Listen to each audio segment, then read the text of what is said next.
So today now read genetic material. First is nucleic acid. Nucleic acid polymer of nucleotide से बना होता है। Nucleic acid को term दिया था ऑल्टमान ने एंड न्यूक्लिक एसिड की डिस्कवरी की थी फ्रेडरिक मिस्चर ने 1869 में पस सेल में देखा था, जिसे न्यूक्लिन नाम दिया था इन्होंने। न्यूक्लिक एसिड टू टाइप के होते हैं। First is DNA, second is RNA. DNA human में मिलता है एंड आरएनए मिलता है वायरस में मोस्टली। डीएनए डबल हेलिक्स होता है, टू चेन होती हैं एंड आरएनए सिंगल हेलिक्स होता है, सिंगल चेन होती है। डीएनए मोर स्टेबल होता है और आरएनए लेस स्टेबल होता है। डीएनए में कॉम्प्लेक्स स्ट्रक्चर होता है, आरएनए में सिंपल स्ट्रक्चर होता है।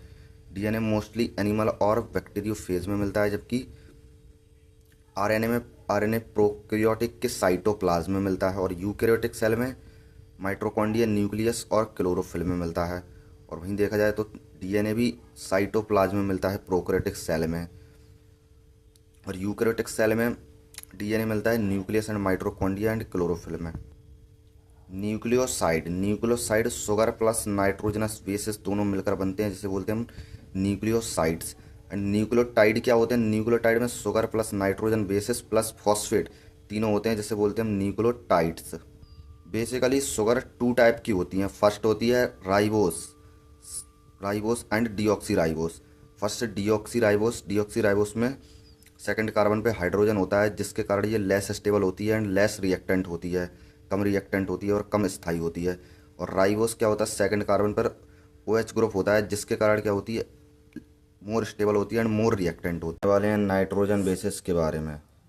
First is DNA, second is RNA.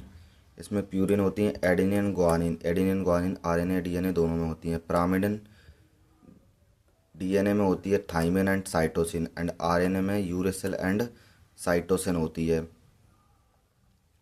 Phosphate होता है, फॉस्फेट के ही कारण डीएनए एसिडिक होता है और नेगेटिव होता है। न्यूक्लियोसाइड में शुगर प्लस नाइट्रोजन बेसिस होते हैं। यहाँ पे जो OH ग्रुप होता है, OH ग्रुप से नाइट्रोजन बेसिस अटैच हो जाते हैं और एन ग्लाइकोसिटिक बॉन्ड बना लेते हैं between sugar and nitrogen bases. इसमें जो नाइट्रोजन बेसिस रहते हैं, फर्स्ट रहता है हमारा एडेनिन, ग्वानिन, साइटोसिन और thymine. Nucleotides, what is nucleotides में फॉस्फेट, नाइट्रोजन बेसिस और शुगर तीनों मिलकर न्यूक्लियोटाइड बनाते हैं। यह है डीएनए का स्ट्रक्चर, जो कि डीएनए के स्ट्रक्चर में जो यहाँ पर OH ग्रुप दे रखा है, इसमें नाइट्रोजन बेसिस इसे अटैच हो जाते हैं, एन ग्लाइकोसिटिक बॉन्ड बनाते हैं, जो कि यहाँ पे जो नाइट्रोजन बेस एडेनिन था, तो एडेनिन के आगे डीऑक्सी लगाना पड़ेगा, यानी कि डी, क्योंकि डीएनए है तो डीऑक्सी ATP बन जाएगा, इधर डीऑक्सी JTP बन जाएगा, या इधर डीऑक्सी TTP बन जाएगा एंड इधर डीऑक्सी CTP बन जाएगा। फिफ्थ कार्बन पे डीएनए के पे CH2OH होता है, जिसमें से OH निकल के इसके OH से हाइड्रोजन से रिएक्ट करेगा, तो यहाँ बन जाएगा बॉन्ड बिटवीन अल्कोहल और एसिड के बीच में फॉस्फोडाइएस्टर बॉन्ड बन जाता है।